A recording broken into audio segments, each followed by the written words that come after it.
मुसलमान का है, मुसलमान की वोट नहीं चाहिए क्या? अगर आप हिंदू को सबसे बड़ा नेता समझ रहे हो तो मुसलमान क्या बेवकूफ़ है जो आपको वोट देगी? है रिक्शा बांटेंगे?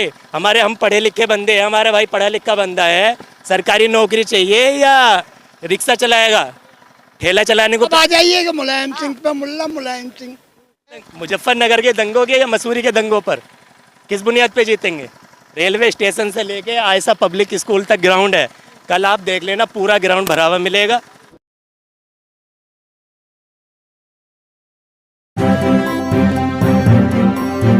मीडिया वॉइस आपकी आवाज।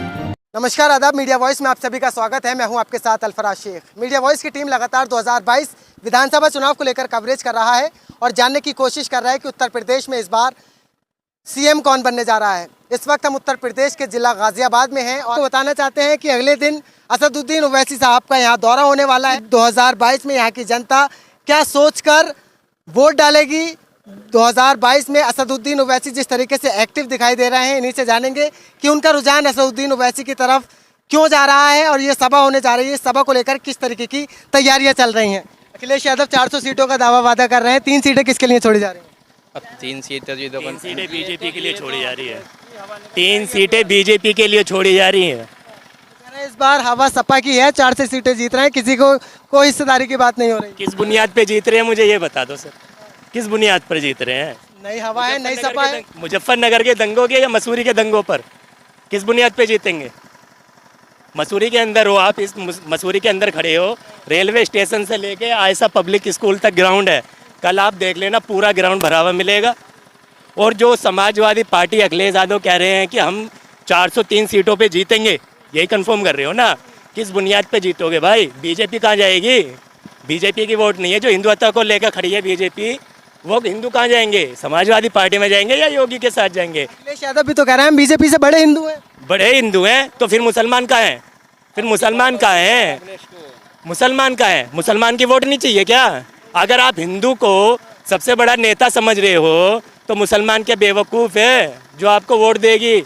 है रिक्शा बांटेंगे? हम पढ़े लिखे बंदे हैं, हमारा भाई पढ़ा लिखा बंदा है, सरकारी नौकरी चाहिए या रिक्शा चलाएगा? ठेला चलाने को पैदा हुए हैं हम या हुकूमत करने के लिए? वैसी की पार्टी में कहाँ मुस्लिम इस वक्त साथ है? वो कहते हैं मुस्लिमवादी पार्टी जो समाजवादी पार्टी है, मुस्लिम सपा के साथ है। वो तो 2022 के चुनाव में पता चल जाएगा कौन किसके साथ है। वो तो कोई भी कह सकता है, कोई भी नेता खड़ा हो कह सकता है कि हम उसके साथ है, जनता हमारे साथ है। वो जनता का अधिकार है, वो किसको चुने? ओवैसी को चुने, राजभर को चुने या योगी आदित्यनाथ को चुने या अखिलेश को चुने, वो जनता की निर्भर है। हमें उम्मीद है, हम मेहनत कर रहे हैं, हमारी मेहनत रंग लाएगी। आप देख लेना, कल देख लेना आप कितनी पब्लिक होएगी, उस पब्लिक से आप अंदाज़ा लगा लेना और मीडिया को भी दिखा देना कि कितनी पावर है मुसलमानों के हक़ में। और मुसलमान का जो असलम विधायक कहता है कि ये दौलाना नहीं मौलाना विधानसभा है, हम इस मौलाना को विधानसभा नहीं बनाएंगे, हम जनता की विधानसभा बनाएंगे, हम हर समाज की विधानसभा बनाएंगे। जनता तो आपके ऊपर आरोप लगा रही है कि बीजेपी को जिताने के लिए। आरोप तो अम्बेडकर पे भी लगे थे जब संविधान बनना था। किसने लगाए थे? कांग्रेस ने लगाए थे, लगाए नहीं थे क्या? बंगाल में जाके जब यूपी के अंदर हमारे भीमराव अम्बेडकर साहब हार गए तो बंगाल में जाके मुसलमानों ने तो पार्लियामेंट में भी भेजा था, किसी और ने कोई भेजा था? मुसलमानों ने भेजा था ना। तो वही दलित आज हमारे साथ है, बैरिस्टर रसी के साहब है हमारे साथ है, यार मुसलमान के साथ है, दलित हमारे साथ है। इस टैग को कैसे खत्म करेंगे? जो बी टीम का टैग आपको दिया गया है, इसे कैसे खत्म? जैसे बिहार में टैग खत्म हो चुका, 19 सीटों पे लड़े थे, 5 सीटों पे जीते हैं। उस सीट पे हिमाचल, जब बारिश पड़ती थी हिमाचल के अंदर बाढ़ आती थी।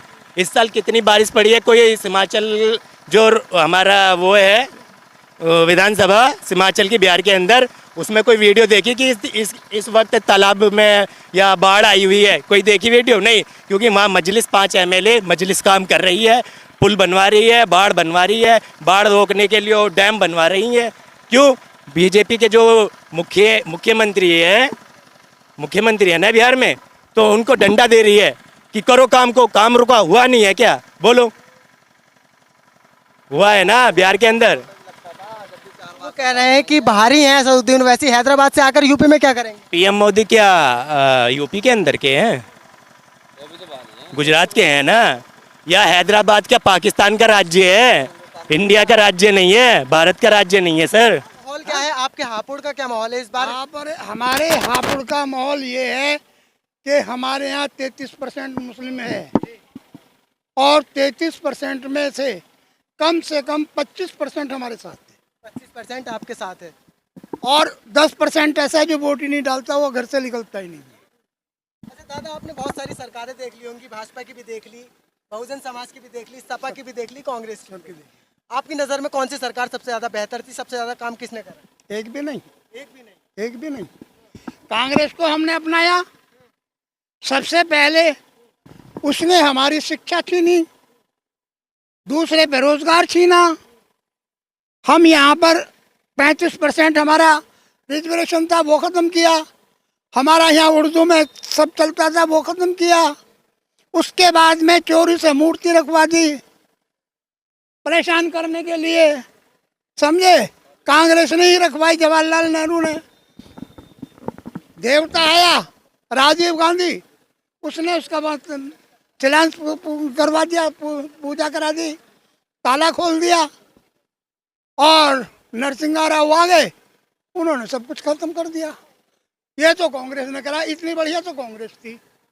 अब आ जाइए कि मुलायम सिंह पे, मुल्ला मुलायम सिंह नागहानी जबरदस्ती हर बार हिंदू मस्जिद पे हमला करते थे, कामयाब नहीं होते थे, क्योंकि आपस में इख्तलाफ था।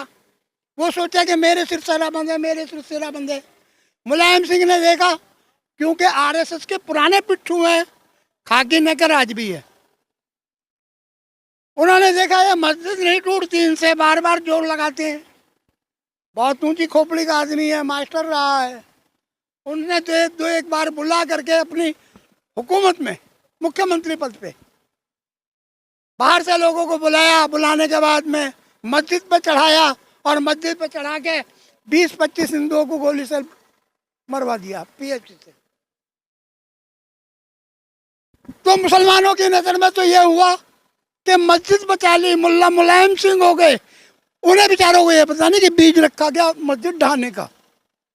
सारा हिंदू एक हुआ और एक होने के बाद में 90 में 2 साल बाद मस्जिद शहीद हो गई। ऐसे बढ़िया हमारे मुलायम सिंह है, पार्लियामेंट में खड़े होकर कह रहे हैं इस इलेक्शन से पहले कि इस बार भी मुझे मोदी ही चाहिए, मेरी दुआ है। वोट ले मुसलमानों का, दुआ के जाए मोदी को। ऐसे बढ़िया हमारे मुलायम सिंह हैं। रही बसपा, बसपा ने तो सिर्फ अपनी ही कौम को उठाया, जितना भी उठा सके अपनी कौम को उठाया। किसी मुस्लिम भाई का कोई भला नहीं करा और 4 बार मुसलमानों की वोटों से मुख्यमंत्री बनी। तो वही कहाँ की बढ़िया रही। अब हम किसको बढ़िया कहें?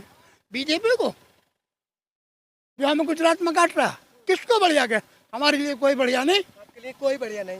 आप असदुद्दीन ओवैसी साहब का हरा कलर का मफलर ले हुए हैं, इसका मतलब ओवैसी साहब को आप सपोर्ट करते हैं, चाहते हैं कि ओवैसी साहब हिस्सेदारी की सरकार बने। आपकी निगाह में ना सपा अच्छी, ना बसपा अच्छी, ना भाजपा अच्छी, तो फिर हिस्सेदारी भी तो होगी किसी के साथ। मैंने जिस दिन से सियासत में कदम रखा है, सबसे पहले मैं मुस्लिम लीग में काम करा है, दूसरा एनएलपी में काम किया है, तीसरा पीस पार्टी में काम किया और चौथा इसमें काम कर रहा हूँ। मैं किसी हिंदू क़यादत का गुलाम नहीं बना।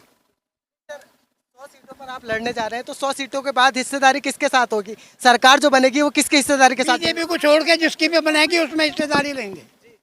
बीजेपी को छोड़ के जिसकी भी सरकार बनेगी हम समर्थन देंगे अपनी शर्तों पर। 2022 में हम हिस्सेदारी की बहुत जल्दी इंशाल्लाह करने जा रहे हैं। बाकी जो तैयारी सदर साहब के लिए हम कर रहे हैं, हमारा पूरा समाज और सर समाज को लेकर हम चल रहे हैं। तैयारी हमारी पूरी जोर शोर में आप देख रहे हैं। और कल एक ऐतिहासिक जो सभा होगी सदर साहब की, ऐतिहासिक सभा होने जा रही है। लेकिन ये बताइए 2022 चुनाव को लेकर जो तैयारी आपकी जोर शोर से जो चल रही है, सभाओं में भीड़ भी आ रही है, ये भीड़ कितना वोट में कन्वर्ट हो पाएगी? ये जितनी भीड़ आ रही है सब वोट में कन्वर्ट होगी, सब वोट डालेगी। प्रकाश राजभर जी की तो उनका एक बार फिर बयान आता है कि जिस तरीके से अगर मांग होती है, अगर हमारी बीजेपी सरकार अगर हमारी मांगों को पूरा करती है तो वहाँ पर भी जा सकते हैं। जी नहीं, ऐसा कुछ नहीं है, गलत है, हम नहीं जाएंगे कहीं भी। कहीं ना कहीं गले की हड्डी तो नहीं बनेंगे प्रकाश राजभर ओवैसी साहब के लिए? नहीं, ये तो क्यों बनेंगे? क्यों बनेंगे? अगर वो मान लो हटते भी हैं तो हम अकेले अपने दम पर लड़ेंगे। 100 सीटों पर तो लड़ रहे हैं, 100 सीटों में कितने दावे वादे कर रहे हैं, कितनी सीटें जीत सकते हैं? भाई हम तो जाएंगे 100 की 100 जीते हम। हमारा तो इरादा ये है कि इंशाल्लाह 100 की 100 सीट जीते हम। 100 की 100 सीटें जी 100 की 100 सीटें अगर जीतते हैं, सरकार तो तब भी नहीं बन पा रही, किसकी हिस्सेदारी चाहिए? भाई सरकार की बात नहीं है, हम हिस्सेदारी चाह रहे हैं, हमें हिस्सेदारी करनी है उत्तर प्रदेश में। किसके साथ? चाहे किसी के भाजपा को छोड़ो किसी के साथ भी कर भाजपा को छोड़ के सबके इंशाल्लाह तैयार हैं सबके साथ जी। बात करने के लिए कोई तैयार भी है कि नहीं आपसे? बात जब होएगी ना, जब हमारी 100 सीट पूरी मुकम्मल होएंगी, जब बात होएगी, जब आएगी हमारे पार्टी पास हमारे। पहले 100 सीटें जीतेंगे, उसके बाद में हाँ, उसके बाद पूरा गठबंधन लेगी, पार्टी आएगी भागी भागी हमारे पास खुद।